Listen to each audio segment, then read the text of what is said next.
Maya stepped into the glass lobby of the Palo Alto headquarters, wearing a dark Armani suit that looked like armor. She had no employee badge and no plastic lanyard around her neck. The security guard moved to block her path, but then he looked into her eyes. He didn't say a single word. He just stepped aside.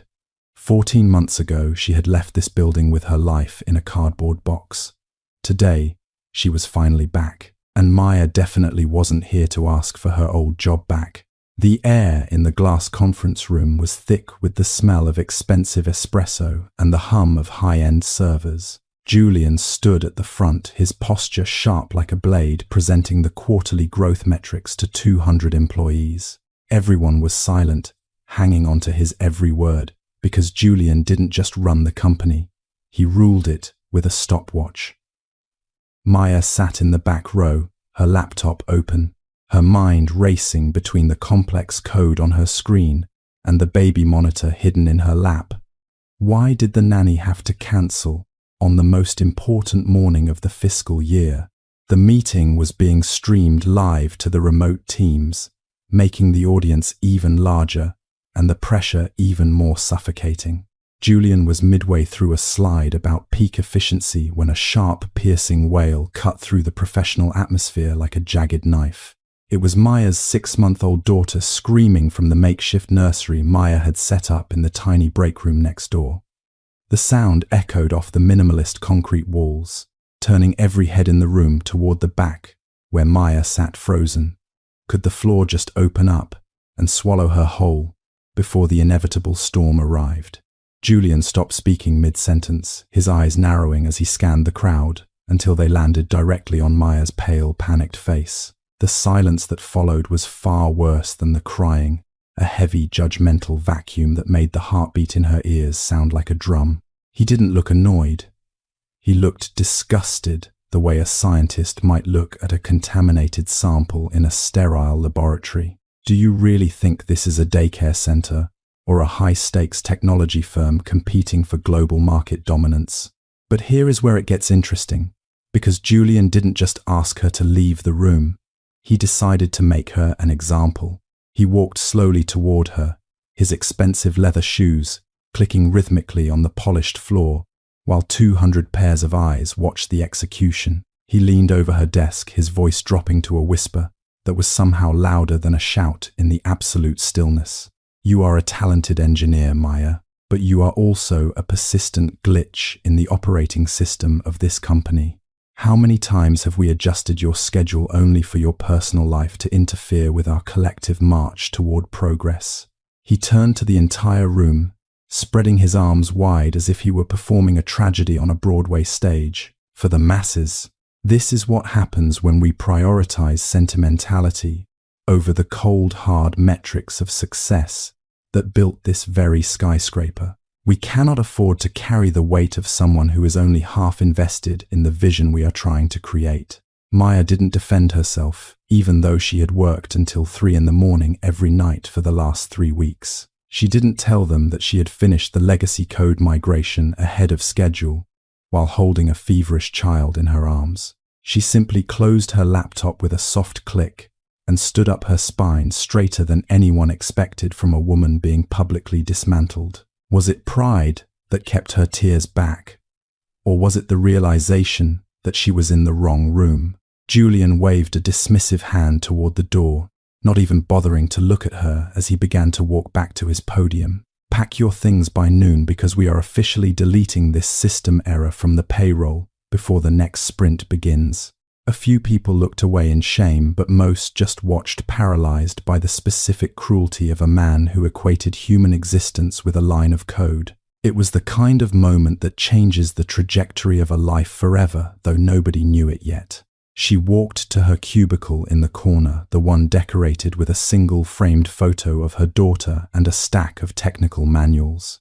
She found a discarded cardboard box near the recycling bin and began to fill it with her few personal belongings, one slow item at a time. The office continued to hum around her, the corporate machine already moving on as if she had never even occupied that space. Why does the world feel so much colder the moment you stop being useful to people who only value your output?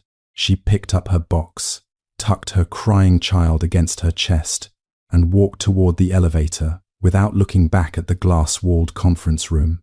Behind her, she could hear Julian's voice rising again, talking about the future of the company and the need for absolute, unwavering dedication from everyone. He was already laughing at a joke he made about cleaning house, and the sound of 200 people forced to chuckle followed her out. Maya walked out of the Palo Alto headquarters that day, but she left her old self somewhere in that cardboard box. The air in the glass conference room was thick with the smell of expensive espresso and the hum of high-end servers. Julian stood at the front, his posture sharp like a blade, presenting the quarterly growth metrics to 200 employees. Everyone was silent, hanging on to his every word, because Julian didn't just run the company, he ruled it with a stopwatch. Maya sat in the back row, her laptop open, her mind racing between the complex code on her screen and the baby monitor hidden in her lap. Why did the nanny have to cancel on the most important morning of the fiscal year? The meeting was being streamed live to the remote teams, making the audience even larger and the pressure even more suffocating. Julian was midway through a slide about peak efficiency when a sharp, piercing wail cut through the professional atmosphere like a jagged knife. It was Maya's 6-month-old daughter screaming from the makeshift nursery Maya had set up in the tiny break room next door. The sound echoed off the minimalist concrete walls, turning every head in the room toward the back where Maya sat frozen. Could the floor just open up and swallow her whole before the inevitable storm arrived? Julian stopped speaking mid-sentence, his eyes narrowing as he scanned the crowd until they landed directly on Maya's pale, panicked face. The silence that followed was far worse than the crying, a heavy, judgmental vacuum that made the heartbeat in her ears sound like a drum. He didn't look annoyed. He looked disgusted, the way a scientist might look at a contaminated sample in a sterile laboratory. Do you really think this is a daycare center or a high-stakes technology firm competing for global market dominance? But here is where it gets interesting, because Julian didn't just ask her to leave the room. He decided to make her an example. He walked slowly toward her, his expensive leather shoes clicking rhythmically on the polished floor, while 200 pairs of eyes watched the execution. He leaned over her desk, his voice dropping to a whisper that was somehow louder than a shout in the absolute stillness. You are a talented engineer, Maya, but you are also a persistent glitch in the operating system of this company. How many times have we adjusted your schedule only for your personal life to interfere with our collective march toward progress? He turned to the entire room, spreading his arms wide, as if he were performing a tragedy on a Broadway stage for the masses.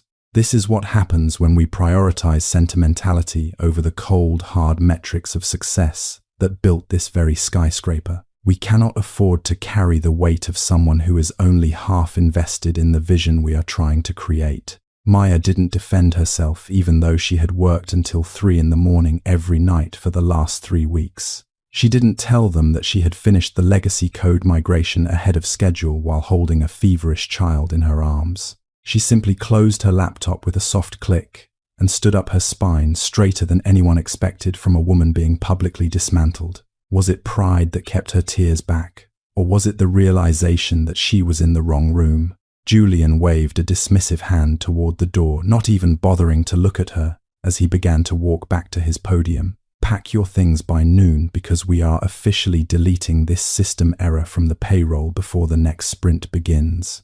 A few people looked away in shame, but most just watched, paralyzed by the specific cruelty of a man who equated human existence with a line of code.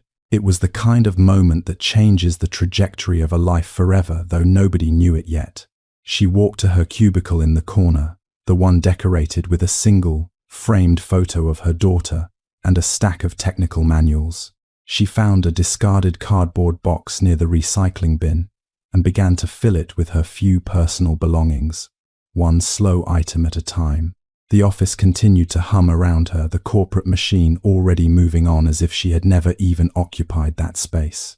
Why does the world feel so much colder the moment you stop being useful to people who only value your output? She picked up her box, tucked her crying child against her chest, and walked toward the elevator without looking back at the glass-walled conference room. Behind her, she could hear Julian's voice rising again, talking about the future of the company and the need for absolute, unwavering dedication from everyone. He was already laughing at a joke he made about cleaning house, and the sound of 200 people forced to chuckle followed her out. Maya walked out of the Palo Alto headquarters that day, but she left her old self somewhere in that cardboard box.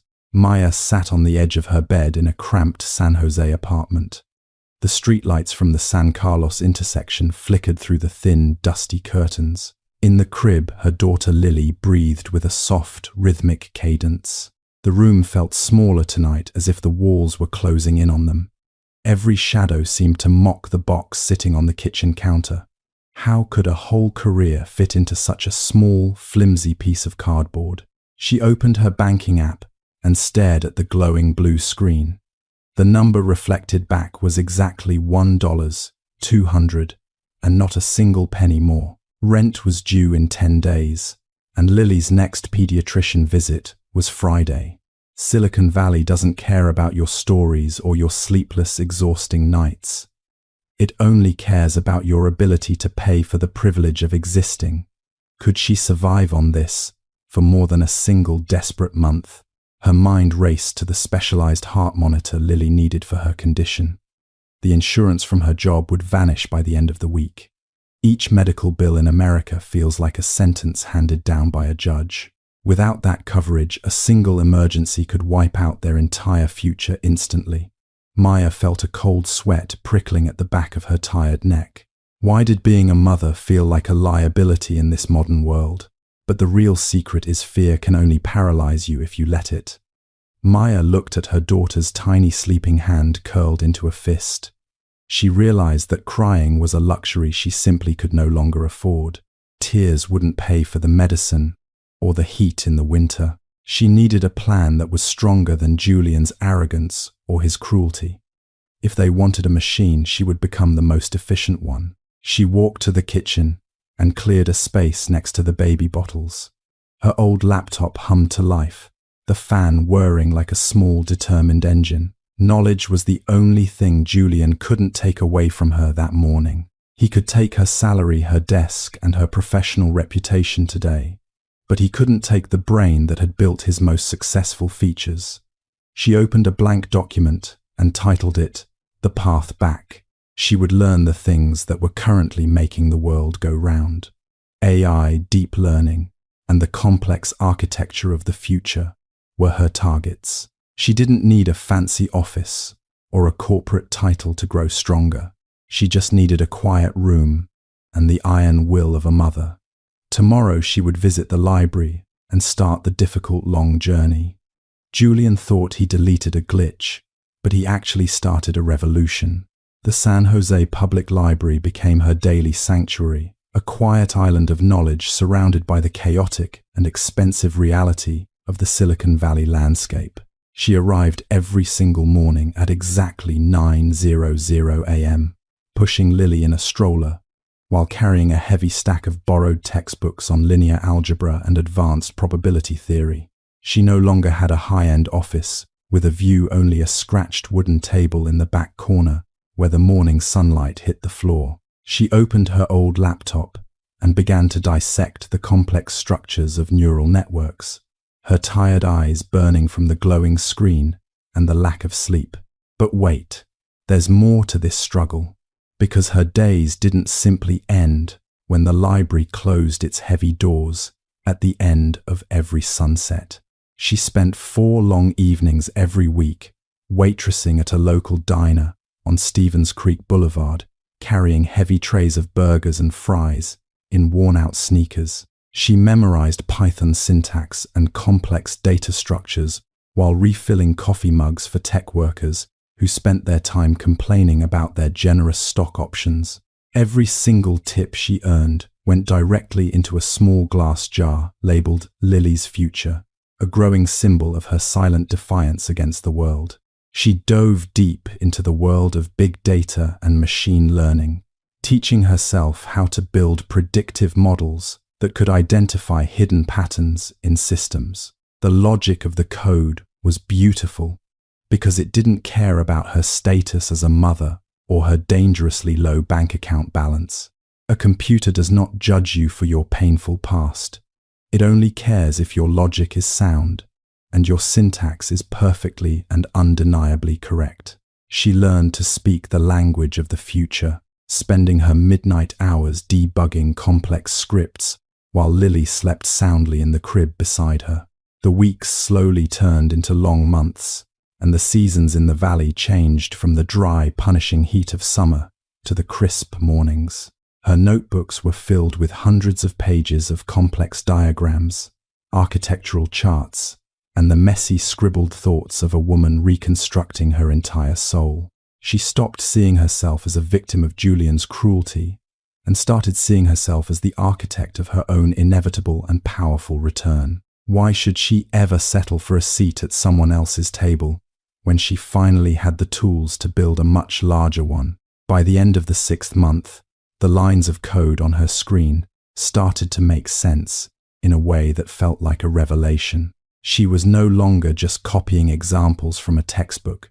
She was creating original solutions for problems that most people in Julian's office couldn't even name. She built a prototype for a humanitarian AI project, something designed to help low-income families navigate the complex and confusing maze of social services. She realized that her pain was a unique perspective, a data point that most engineers in their ivory towers would never be able to understand. She began applying for remote internships and freelance consulting gigs, using a carefully chosen pseudonym to avoid any lingering gossip from her previous high-profile termination. Each project she completed was a small victory, a single brick in the foundation of the person she was becoming during these quiet months of transformation. She wasn't just learning how to code, she was learning how to lead with a heart that had been broken and then carefully mended. Could anyone have predicted that a cardboard box full of personal items would lead to such an incredible intellectual explosion in this apartment? The 7th week of her self-imposed exile began with a heavy fog that swallowed the morning sun in Palo Alto. Maya sat at her usual scratched wooden table, the scent of old paper acting as her only comfort. Lily was fast asleep in the stroller beside her, a pink blanket draped over the edge to block the flickering lights. Maya's fingers moved across the keyboard with a frantic energy that only a woman with limited funds could understand. She was building an algorithmic bridge to match single parents with local resources. It was her soul in code, a digital map for those navigating the dark woods alone. She had been staring at the same block of logic for hours, her vision blurring as red error messages blinked on her screen. There was a recursive loop. She couldn't break a flaw that made her predictive model fail every time. She leaned back and rubbed her temples, feeling the weight of her inadequacy pressing down on her chest. But wait, there is more to this library corner than she realized. An older man had been sitting at the table across from her for weeks reading the paper. He wore a faded cardigan and glasses that made his eyes look sharp. He had been watching her. Finally, he cleared his throat, a dry sound that shattered the absolute stillness of the dusty reference section. "You're overweighting the historical income data," he said, without even looking up, his voice calm and authoritative. Maya jumped slightly, her heart racing as she looked at the stranger who had diagnosed her failure with one sentence. She didn't know whether to be angry at his intrusion or shocked by his insight. How could an old man in a library know anything about neural networks? She asked him who he was, her voice sharp with the exhaustion of 14 months of pain. He stood up slowly, his joints creaking like the old floorboards of an expensive San Francisco home.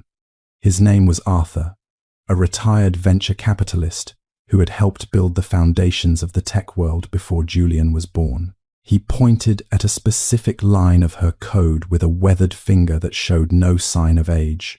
"Your logic is technically correct, but your perspective is far too human for the parameters of your software," he whispered. "You are trying to solve a human problem with a cold solution." He wasn't just an old man. He was an angel, finding magic in the mess. Maya felt a jolt of recognition as she realized that Arthur wasn't mocking her. He was actually mentoring her in a library. He began to explain how she could adjust her algorithm to prioritize empathy over efficiency, a concept Julian called a glitch. Now, listen carefully, because this is where everything started to shift for Maya. Arthur didn't pull out a checkbook or offer her easy money to fix her immediate financial problems. He knew that money was a temporary bandage, but a real opportunity was a permanent cure.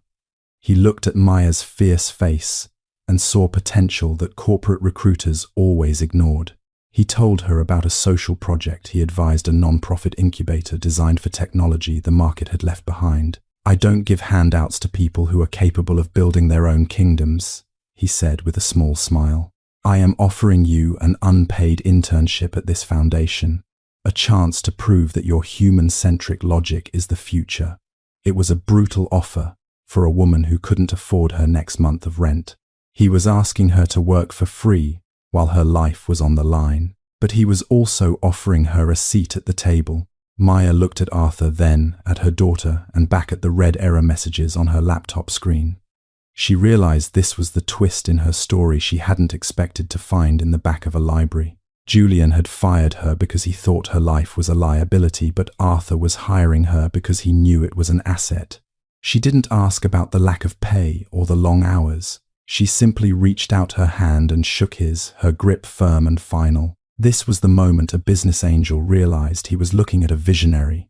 They spent the next hours reworking her plan, the Air Electric with the spark of genuine collaboration. Arthur pushed her to think bigger, to stop worrying about the past and start defining the future. She learned more in that afternoon than she had in 4 years at her previous job. The library lights eventually dimmed, signaling that their time in the sanctuary was ending. Maya packed her things, but the weight in her box felt lighter. She walked out into the Palo Alto evening with a clear mission and an ally who believed in her reality.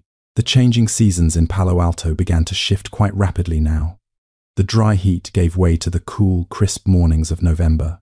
Maya didn't count the days anymore as she worked so hard.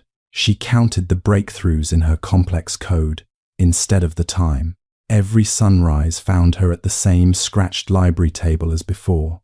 Her small apartment was filled with sketches and detailed system diagrams now. She was building a digital world that simply didn't exist yet. She focused on the intersection of advanced math and human empathy. Her AI model was designed specifically for the unseen, hard-working people. It wasn't about squeezing profit from every single vulnerable user online. It was about creating a sturdy safety net for single parents everywhere. She called the project the Guardian Protocol in her private notes. The algorithm learned to recognize when a family needed financial help. It offered smart solutions before the crisis actually hit the home. Arthur taught her that true power isn't about total corporate control. It is about the ability to lift other people up high. Julian managed his team through fear and the constant threat of deletion. Maya wanted to lead with a deep sense of human understanding. She spent hours studying organizational psychology and complex human behavior patterns. She realized that a happy engineer is always a productive one. Compassion wasn't a glitch. It was a high-performance engine for growth. But here is where the real secret started to emerge. Spring arrived with the blooming of the bright California poppies outside. Maya was no longer the broken woman in the cardboard box. Her voice had a new, quiet authority that people respected.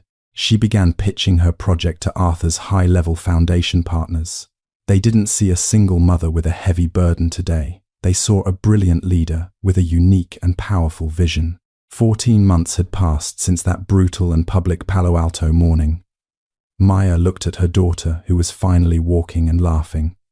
They were ready for the next difficult and inevitable stage now. The quiet work in the library was finally and completely finished. It was time for Maya to step back out into the light. She had built a kingdom in her small San Jose apartment. The world was about to see exactly what she had created. The news started appearing on Maya's social media feeds. like a series of slow, predictable cracks in a high-tech dam. She sat in the library, the glow of the screen highlighting a headline about the mass resignation at Julian's firm. The company that once claimed to own the future was now struggling to maintain its own present. It turns out that when you treat your best engineers like replaceable parts, they eventually find a machine that actually values their input. Maya scrolled through the comments from former colleagues who were finally speaking out about the burnout. Why did it take a complete system failure for the world to see the rot behind the glass walls? Julian's management style was a relic of a time that Silicon Valley was desperately trying to outgrow. He believed in a culture of absolute unwavering surveillance and mandatory 80-hour work weeks. He saw flexibility for parents as a weakness and human empathy as a technical debt that needed to be erased. His internal memos, leaked by a disgruntled junior developer, spoke of crushing the competition through sheer, unadulterated exhaustion. But a team that is constantly running on empty will eventually stall out on the most important hills. Here is where it gets interesting, because the market was beginning to punish his arrogance in real time. The top-tier talent was leaving in droves, and they weren't going to the established giants with big signing bonuses. They were joining smaller, more agile startups that treated them like human beings instead of biological data points. Julian was losing the people who held the keys to his most critical intellectual property. Without those minds, his complex systems were becoming bloated, buggy, and impossible to maintain effectively. He tried to double down on his old methods, demanding even more hours from those who remained. Is it any surprise that the turnover rate hit an all-time high, just as the stock price started to plummet? Maya watched this collapse from her quiet table in San Jose with a calm, detached sense of logic. She didn't feel a surge of petty happiness or a desire for a public "I told you so" moment. She felt a deep professional sadness for the brilliant code that was being ruined by such a short-sighted leader. She understood that Julian's failure wasn't just a personal one. It was a fundamental error in his administrative philosophy. You cannot build a sustainable future on a foundation of fear and public humiliation. The metrics he worshipped were actually the very things that were blinding him to the truth. Julian stayed stuck in his old comfortable patterns, blaming the changing market and the lazy younger generation for his struggles. He went on tech podcasts to complain about the death of ambition and the loss of the hustle culture he loved. He didn't realize that the world had moved past his narrow, cold vision of what success looked like. He was like a captain, demanding his crew row harder, while the ship was already sinking beneath their feet. But the real secret is, the most dangerous place to be is in a room where nobody is allowed to tell you the truth. Maya's own project was thriving precisely because it was built on the opposite of Julian's toxic principles. She was seeing the real-world impact of her human-centric algorithms in the families her software was actually helping. Her data showed that empathy wasn't just a moral choice. It was a more accurate way to predict complex human outcomes. She was proving that you could be both compassionate and incredibly successful in the most competitive industry on Earth. The distance between her scratched library table and Julian's corner office was shrinking every single day. Reports started circulating that a major AI conglomerate was looking to acquire Julian's failing company for its patents. The buzz in the Silicon Valley coffee shops was all about who would lead the audit and determine the final price. Julian was desperate for a bailout, a way to save his reputation and his massive ego-driven ego. He thought he was preparing for a standard corporate merger with a few boring suit-wearing accountants. He had no idea that the past was coming back to collect a very specific kind of debt. Maya closed her laptop, her decision finally made and her strategy perfectly in place. The 14 months of quiet preparation were over, and the era of the glitch was about to begin. The conference room at Orion AI was a far cry from the dusty library corner in San Jose. Maya stood by the floor-to-ceiling windows, looking out at the sprawling corporate campuses of Mountain View. The air was pressurized and perfectly filtered, smelling faintly of expensive ozone and ambition. Behind her, the board members of the largest AI conglomerate in the world were discussing their next strategic acquisition. They needed the natural language patents held by a struggling firm called Zenith Systems, Julian's company. The CEO of Orion, a woman who moved with the precision of a master clock, tapped a digital file. "We need someone who understands Zenith's core architecture better than they do," she said quite firmly. "Someone who can see through the inflated metrics and find the real value hidden in their messy legacy code." She looked directly at Maya, the lead auditor, who had spent the last 8 months rewriting the foundation of ethical AI. "Do you feel prepared to lead the due diligence team for this specific and critical purchase?" Maya didn't hesitate for a single heartbeat, her spine straight and her expression perfectly unreadable. She knew every line of that code because she was the one who had actually written the most successful parts of it. She understood the flaws that Julian had tried to hide under layers of marketing jargon and fake growth projections.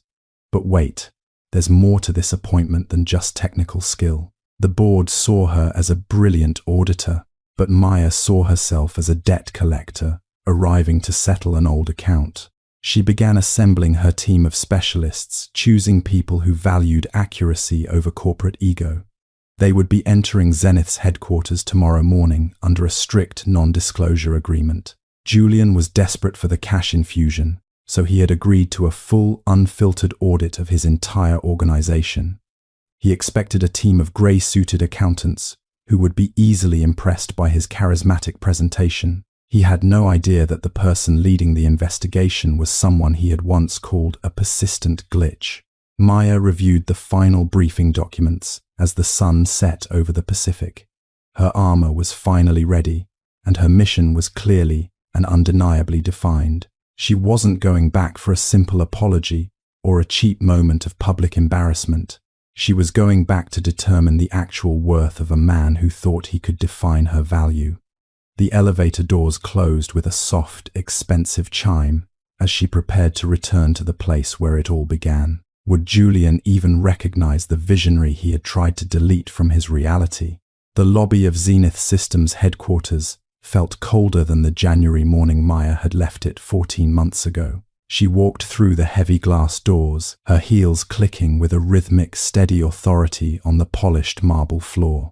The air was stale, smelling of stress, vanilla-scented air freshener, and the frantic energy of a company trying to hide its own decline. She led her team of 4 specialists toward the main conference room, the very same one where her career had once been publicly executed. Why does a place that held so much pain always seem so much smaller when you return with the power to change its future? Julian sat at the head of the long mahogany table, the same seat he had used to rule his kingdom with an iron stopwatch. But the man in that chair wasn't the invincible, sharp-edged ruler Maya remembered from that brutal day. His hair was noticeably thinner at the temples.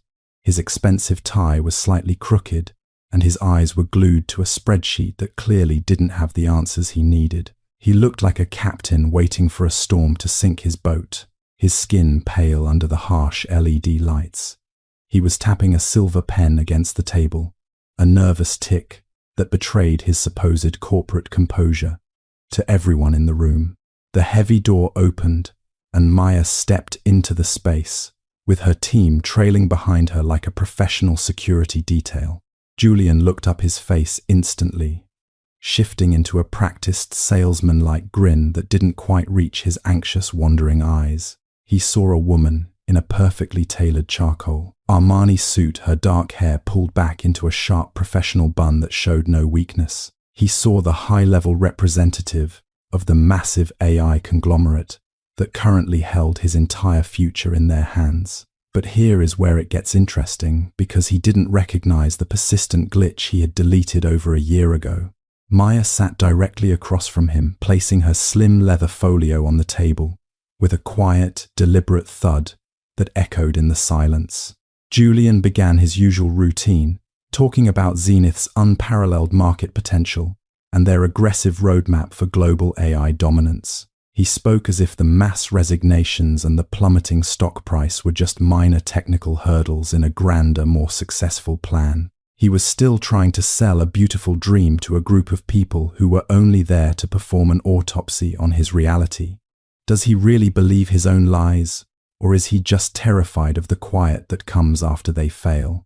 Maya stayed perfectly silent as her team began unpacking their tablets and connecting to the secure internal Zenith servers.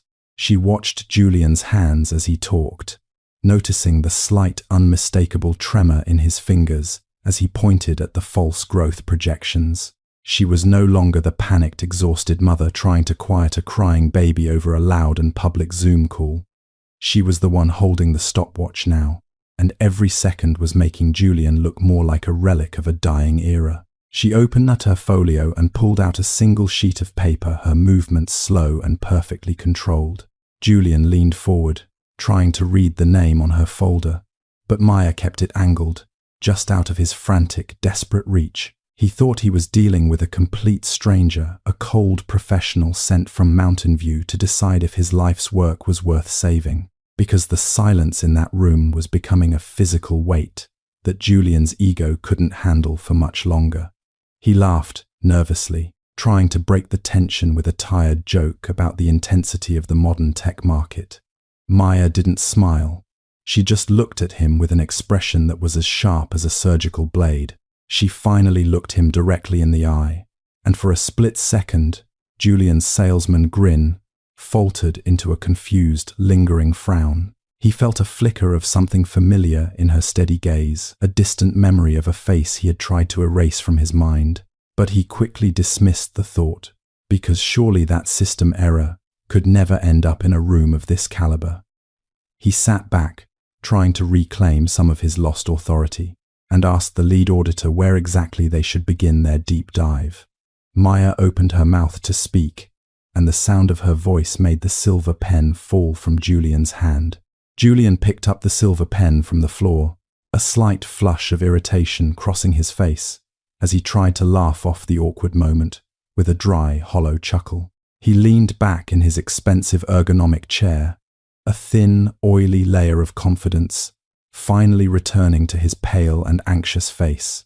He adjusted his silk tie with a flourish and spread his hands across the table as if he were still welcoming guests to a lavish dinner party at his Palo Alto home.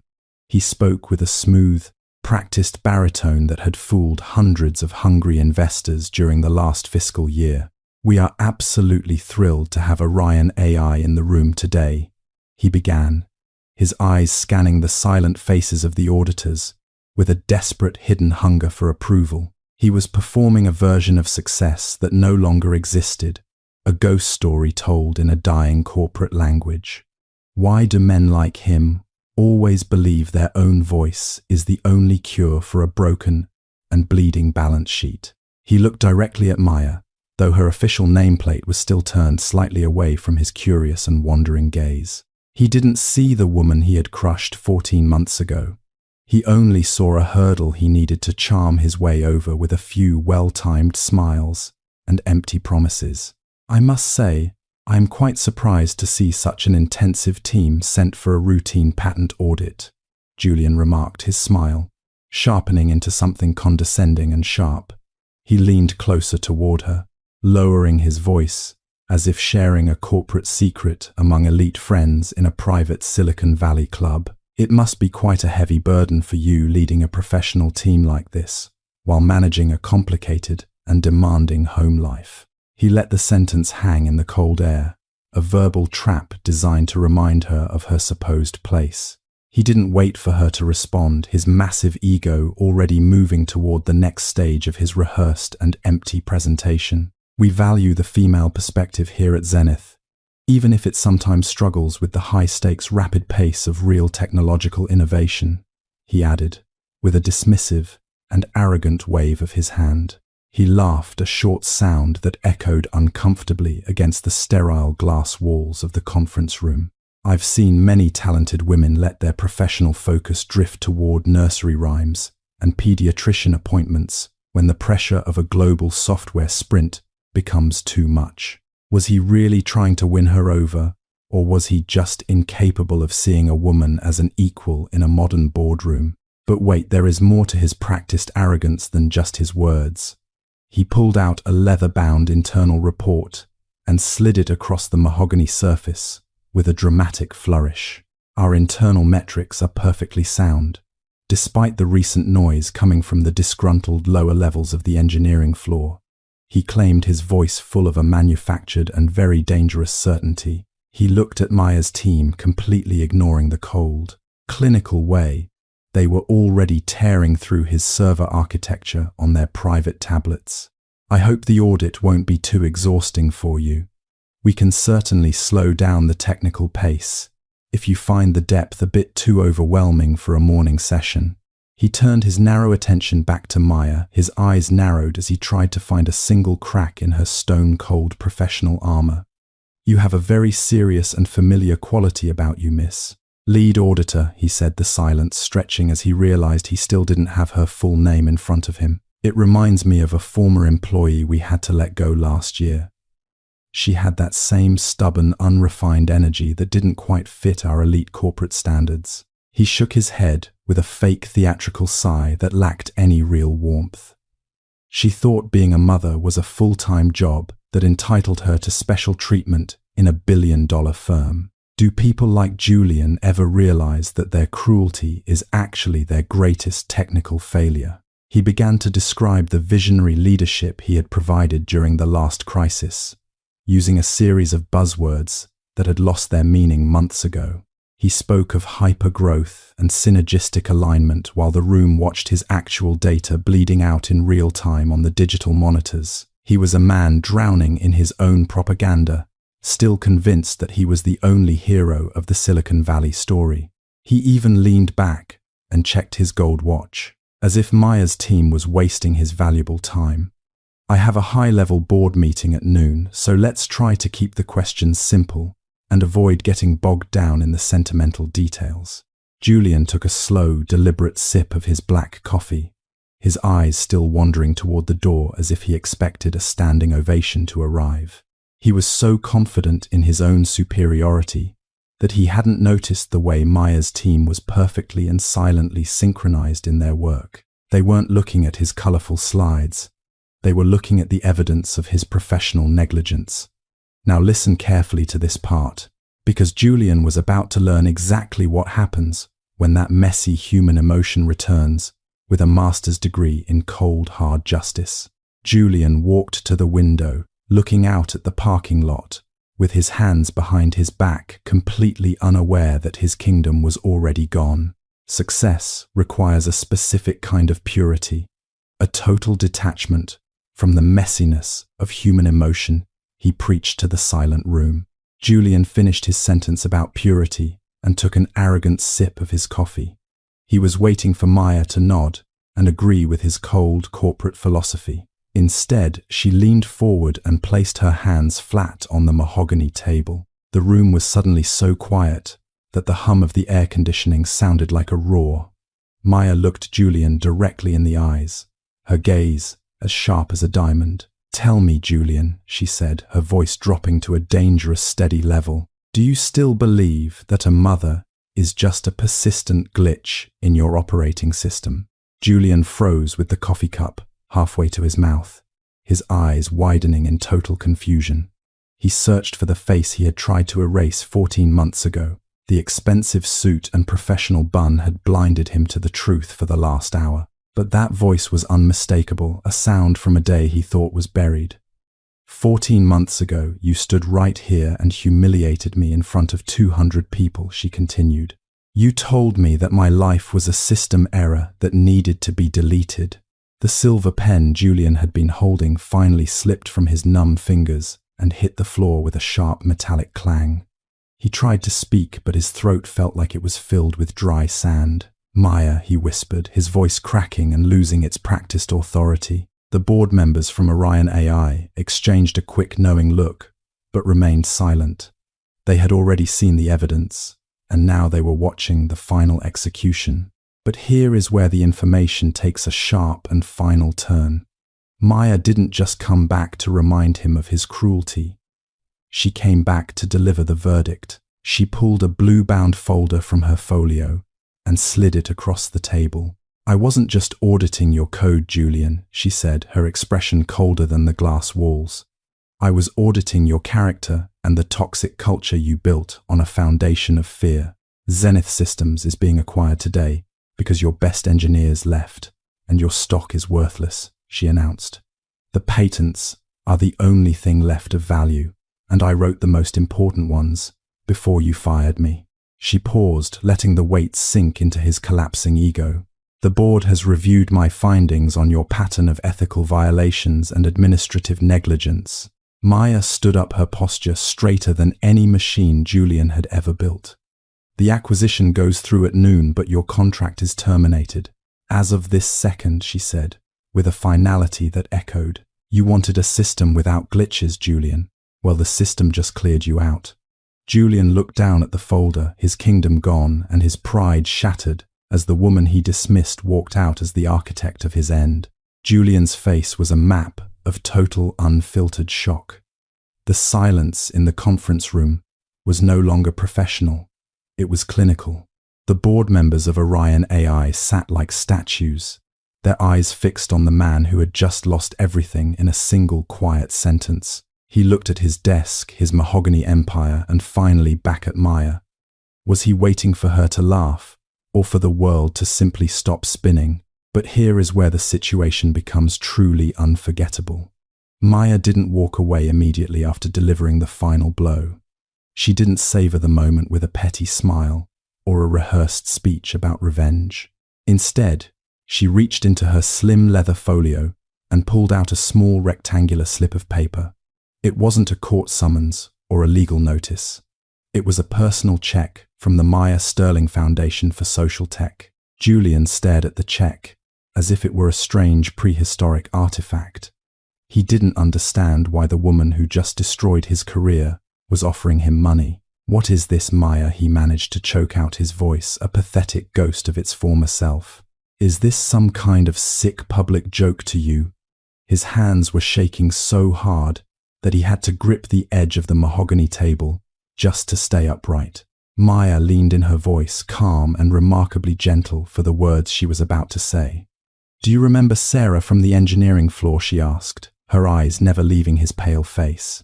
"The girl who sat 3 rows behind me during that all-hands meeting 14 months ago." Julian shook his head slowly, his mind a chaotic blur of faces he had never bothered to learn. Why would he remember a junior developer when he was too busy worshipping his own reflection? Maya continued, her tone conversational, as if they were discussing the morning weather. "Sarah filmed you that day, Julian. She filmed every second of your speech about glitches and system errors, while my daughter was crying in the next room."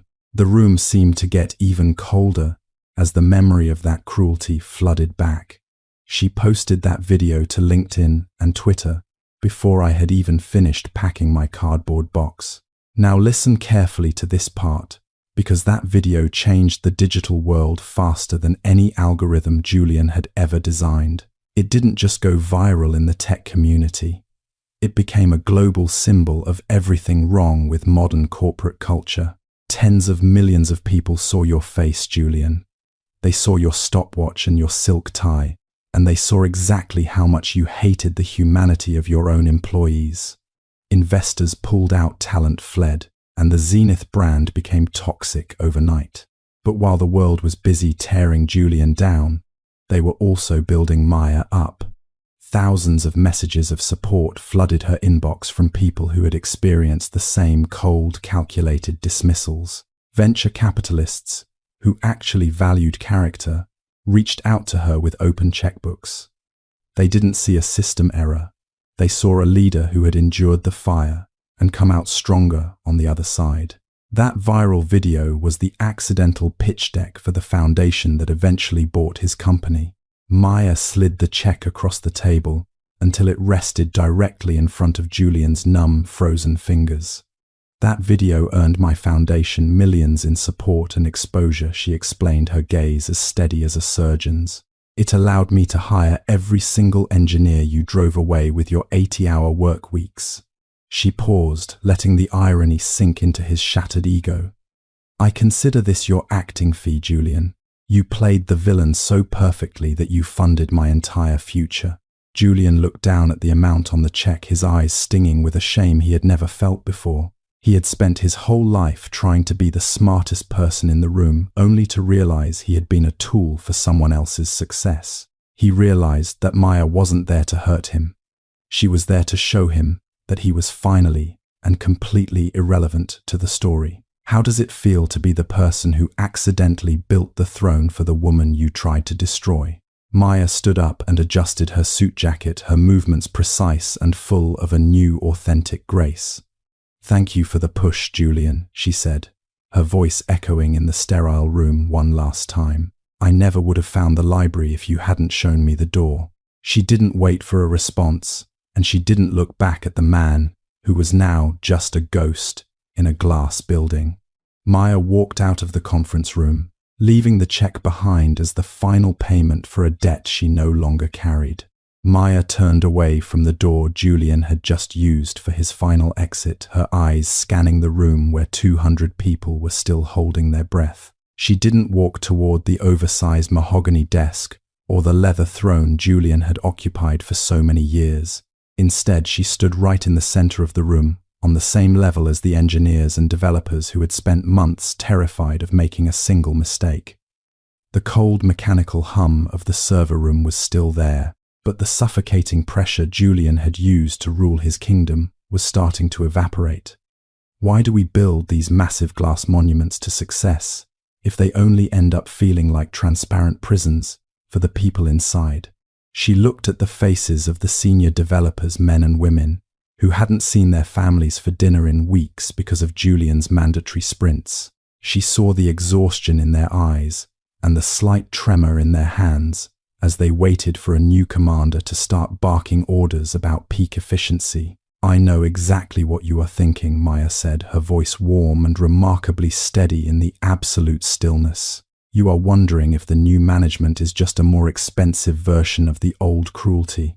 She paused, allowing the honesty of the moment to settle into the collective consciousness of the room. Maya began to talk about the philosophy she had spent 14 months perfecting in that quiet library corner in San Jose. She spoke about the difference between a high-performance machine and a thriving community of actual human beings.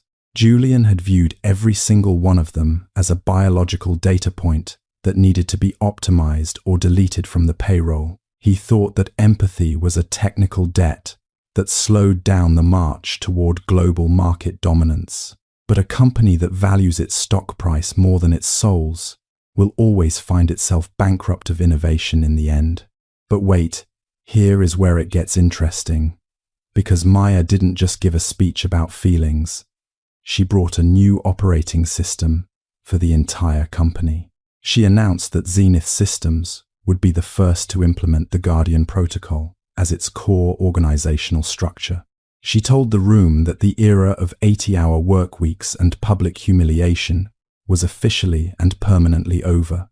Effective immediately, every single employee would have access to flexible remote work and a mandatory 4-day work week. Success is not measured by the number of hours you spend sitting at a desk under LED lights. It is measured by the quality of the life you lead when you leave this building. She looked directly at Sarah, the developer who had filmed the video that changed everything, and gave her a small knowing nod of gratitude.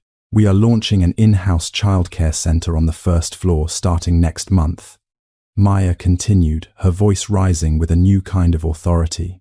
No parent in this company will ever have to hide a baby monitor under their desk or apologize for a crying child again. The silence in the room was finally broken not by a baby's cry, but by the sound of 200 people exhaling at the exact same time.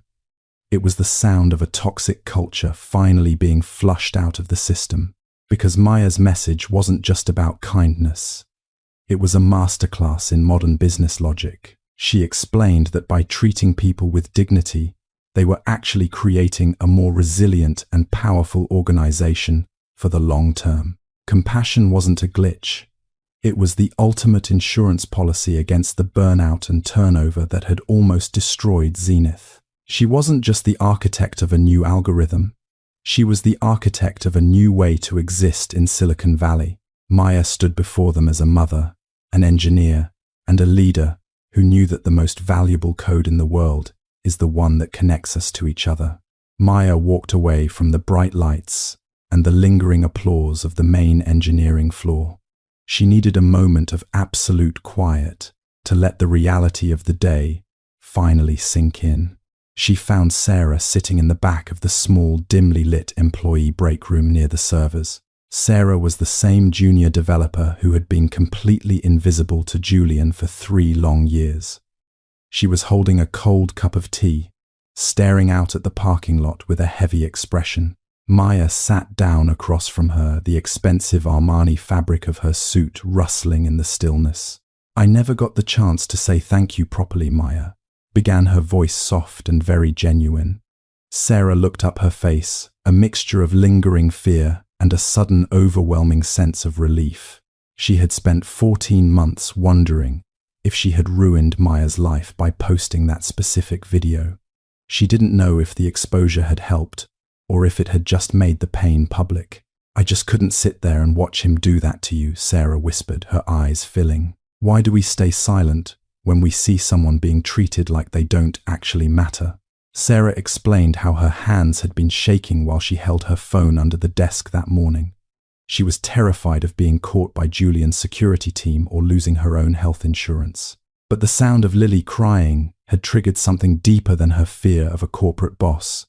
She saw a mother fighting for her child and a man trying to extinguish that beautiful light. Sarah had uploaded the file to a burner account, hoping someone, somewhere, would see the truth. She didn't expect a revolution. She just wanted a single person to care. But the real secret is Sarah had almost deleted the video 3 times before she finally hit the post button. She was worried that the world would side with Julian's cold logic about productivity and efficiency metrics.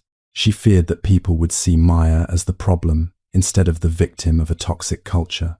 "I thought I was just throwing a stone into a very dark ocean," Sarah admitted, quite sadly. "I didn't think the ripples would actually bring you back here today in that suit." It was the confession of a woman who didn't know her own power. Maya reached across the small table and placed her hand over Sarah's cold, trembling fingers. "That video didn't just expose Julian," Maya said, her gaze steady and full of a new healing warmth. "It showed me that I wasn't alone in that room, even when it felt like I was." She explained how the global support had given her the courage to visit that library every morning. Sarah's small act of defiance had been the foundation for the Maya Sterling Foundation and the protocol. Could a 30-second clip really be the bridge between a tragedy and a brand new beginning? They sat in the quiet break room for a long time, the weight of the past 14 months finally lifting. Maya realized that she had been carrying a version of Sarah in her mind during every late-night coding session. She wasn't just working for Lily anymore. She was working for every invisible person who had ever taken a risk. "You're not a junior developer anymore," Sarah Maya said with a firm, professional smile. "I need people with your kind of courage to lead the new ethical AI division." The past was finally forgiven, and a new partnership was born in a quiet kitchenette. The sun was starting to set over the Santa Cruz Mountains as Maya pulled her car into the driveway of her new home. This wasn't the dark corner of San Jose with the flickering streetlights and the constant hum of the intersection. This was a quiet, tree-lined street where the air smelled like jasmine and fresh-cut grass instead of exhaust fumes and desperation. She stepped out of the car, her heels clicking on a clean driveway that she actually owned. She adjusted her charcoal suit one last time, but the armor felt different now that the war was finally over. Why does the world look so much brighter when you are no longer fighting just to exist? She opened the front door and was immediately met by the frantic, joyful pitter-patter of tiny feet on the polished hardwood floor. Lily, now 14 months older and vastly more confident, came charging toward her with a gap-toothed grin that outshone any boardroom light. Maya dropped her leather folio on the hallway bench and scooped her daughter up, burying her face in the toddler's soft, sun-warmed hair. The Armani fabric was expensive and sharp, but it was absolutely nothing compared to the tactile weight of a child who was safe and healthy. This was the only metric that truly mattered to her in the end. Maya walked into the kitchen, a space that was large, bright, and filled with the promise of a long, peaceful dinner. She glanced at her phone sitting on the marble counter, but she didn't check her banking app, with a knot of cold fear in her stomach. The insurance was active, the bills were automated, and the Lily's future jar was no longer a desperate, empty hope. It was a living reality. She remembered the nights when $1.200 was her entire world.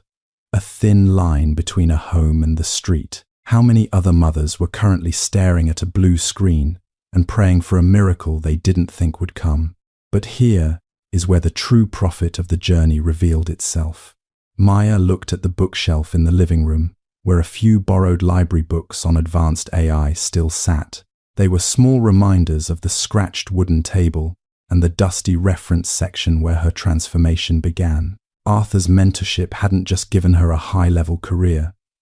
It had given her back her dignity and her authentic voice. She wasn't just a survivor of Julian's toxic culture. She was the person who had rebuilt it into something human. Knowledge was the primary weapon, but love was the only reason she had learned to use it so effectively. She thought about the personal check she had left on the mahogany table for Julian earlier that afternoon. It was a final, graceful closing of a chapter that had almost broken her spirit 14 months ago. By paying him an acting fee, she had stripped him of his power to ever be a villain in her life again. He was no longer a monster to be feared, just a man who had accidentally funded a revolution through his own short-sightedness. Why do we give so much power to people who cannot even see the value of a single human life? Maya carried Lily to the large window that looked out over the neighborhood park in the golden hour. She watched the other parents pushing strollers and kids playing on the grass as the evening light turned the valley to gold. For the first time in over a year, she didn't feel like a glitch in a cold, unfeeling corporate system. She felt like the architect of a new world, where being a mother was a strength instead of a professional liability. Her 14-month exile was the most expensive education she had ever received, but the graduation ceremony was happening right now in this quiet room. She sat on the sofa, still holding Lily close, and let the quiet of the house wrap around them like a warm blanket. The corporate battles and the intense late-night coding sessions were finally behind her, replaced by the soft breathing of a happy child. She had returned to the place she left, but she had come back as someone the old Maya wouldn't have even recognized. The system error had built a masterpiece, and the primary investor was currently falling asleep in her arms. This wasn't just a victory over a boss. It was a victory for every person who had ever been told they didn't belong. Maya Sterling's journey wasn't just about a corporate acquisition or a fancy Armani suit. It was about reclaiming a soul that a cold and unfeeling world had tried to measure with a stopwatch. Julian saw a mother as a broken piece of equipment that was slowing down his high-speed machine. He never realized that the very thing he called a glitch was actually Maya's greatest source of power. How many people are currently sitting in sterile offices feeling like they are just a line of code waiting to be deleted? In the fast-paced landscape of Silicon Valley, we are often taught that our value is tied directly to our business cards. We are told that being efficient is far more important than being human in the pursuit of dominance. But Maya proved that true innovation requires more than just high-speed processors and complex neural networks. It requires a heart that actually understands the daily struggle of the people who will eventually use the software. If you build your empire on empathy, you aren't just creating a product. You are building a community that lasts. Some might call Maya's return to Zenith Systems a form of perfect and calculated revenge. But if you look closely at the check she left behind, you see something much more graceful than anger. Julian's own culture of fear and exhaustion was the thing that pulled the trigger on his career. Maya simply stepped into the vacuum he created with her own brand of quiet and steady competence. She showed the world that kindness isn't a professional weakness in a competitive market. In fact, it is the most sustainable and powerful business strategy we have ever seen. Those 14 long months in the public library weren't just a time for learning advanced Python or AI architecture. They were a necessary period of healing and internal reconstruction for a woman who had been publicly dismantled. Maya turned her humiliation into a private masterclass in resilience and the power of grit. She realized that knowledge is the only weapon that a cruel boss can never take away from your hands. When you have the truth and the tools, you no longer have to beg for a seat at the table. If you are listening to this right now and you feel like a system error in someone else's narrow vision, please listen. Your personal circumstances do not define your professional ceiling, no matter what a Julian might tell you. Your role as a parent or a caregiver is not a liability to your career. It is your unique data point that allows you to see the human solutions that others are too blind to find. Don't let a person with a silver pen decide what you are truly worth today. True success isn't found in a mahogany office or a high-level title at a global conglomerate. Maya found her true profit in the joyful pitter-patter of tiny feet on a polished hardwood floor. She returned to the place she left, but she came back as a person the old Maya wouldn't have recognized. The system error built a masterpiece, and the primary investor was a happy child falling asleep in her arms. This wasn't just a victory over a boss. It was a victory for every person told they didn't belong.